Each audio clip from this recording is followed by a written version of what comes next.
To you, Spanish ladies, farewell and adieu. To you, ladies of Spain, for we've received orders to sail for old England, but we hope in a short time to see you again.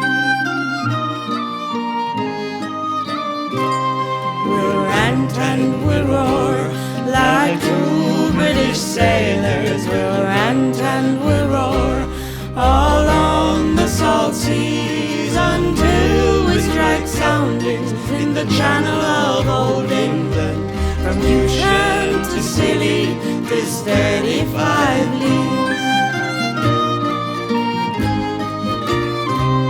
We hove our ship to with a wind from southwest, boys. We hove our ship to deep soundings to take. 'Twas 45 fathoms with a wide sandy bottom, so we scored our main yard and up channel did make.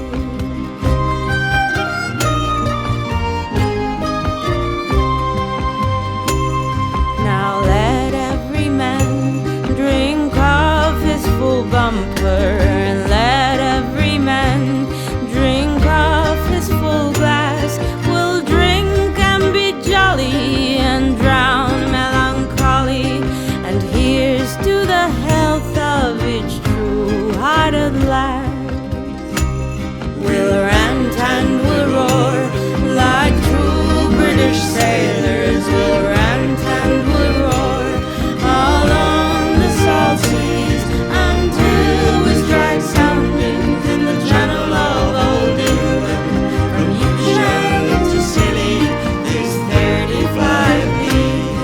We'll rant and we'll roar like true British sailors. We'll rant and we'll roar all on the salt seas until we strike soundings in the channel of old England. From Euston to Scilly, this 35 leagues.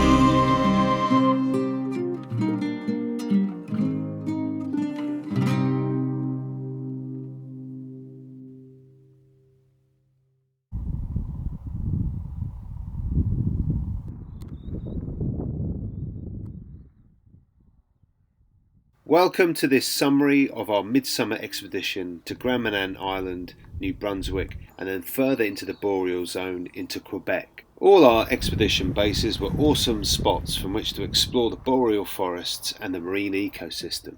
Here on Grand Manan we had ample space to work on the tasks at hand, namely to work on bird ID techniques by creating a wood warbler colouring workbook that incorporated 10 species that breed in boreal Canada, where we were, but moved through Hillsborough during passage migration periods. And it was great to foster a sense of connection between our study location and our home base in North Carolina.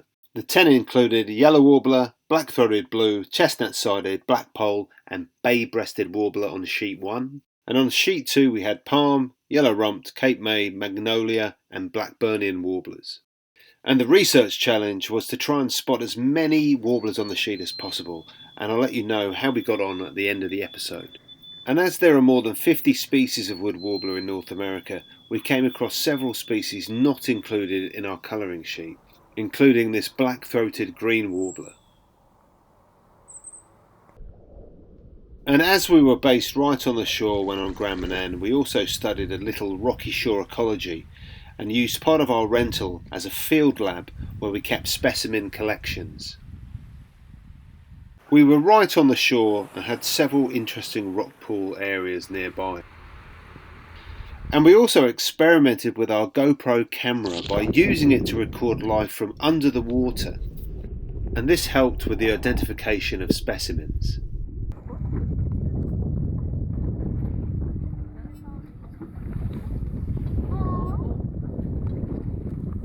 To study the more pelagic species we needed some help, so took a tour with Lambert Family Adventures, a small local operation, into the Bay of Fundy and spotted great and sooty shearwater, Wilson storm petrel and redneck phalaropes, plus humpback and fin whales. A truly magical experience.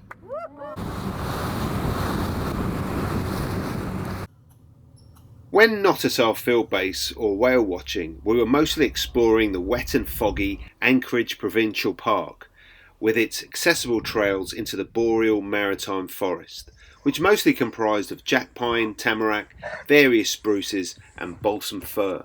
A phenomenal habitat for insects and therefore insectivorous birds. Golden crowned kinglet, winter wren, white-throated sparrow too, all breed in here, plus veery, hermit thrush and Swainson's thrush. And all these species either winter or move through North Carolina on migration, so they're connected as well as the warblers. The first of our warbler worksheet birds spotted was the yellow-rumped warbler, a fitting species to be the first check for the sheet, as they winter in our local area and then continue to pass through on passage migration well into May, and I look forward to seeing this species in North Carolina in a few short weeks. Castalia Marsh was another favourite trip hangout, and it was great to see breeding savannah sparrow. And I did see a few least sandpipers, but not many shorebirds moving south as way too early. This place is a bit of a hotspot for shorebirds, and it's legendary for various vagrant species over the years for Canada, so it was great to see the habitat and the place itself. Anyway, it wasn't about shorebirds, it was about finding warblers for our workbook challenge. And this we did by spotting a pair of yellow warblers that were nesting right in a rose clump on the beach. So 2 species out of 10, we got to get going with this.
Welcome to our base camp in the forests of the Laurentian scarp, the higher land to the north of Montreal.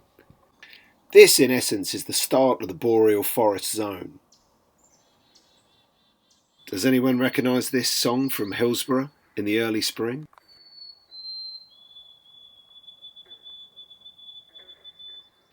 It's a white-throated sparrow. They come up here to breed after wintering in North Carolina. Water moves through the system here, so a diverse bryophyte community, plus many species of lichens and ferns. It's a wet, temperate rainforest full of ecological niches, a relatively intact ecosystem that supports the vast numbers of breeding and passage birds that include flycatchers like this alder flycatcher, waxwings, thrushes, kingbirds and kinglets. Our base near Brebeuf was a stone's throw from a local eBird hotspot, and it lived up to its status with many of the typical breeding bird species such as red-breasted nuthatch, purple finch and yellow-bellied sapsucker, all of which visit NC during eruptive years or as part of their normal distribution. Remember this wood warbler from the worksheet? Look at its distinct black and white head pattern, its bright yellow crown, and the chestnut on the sides that are reaching down to its legs at least.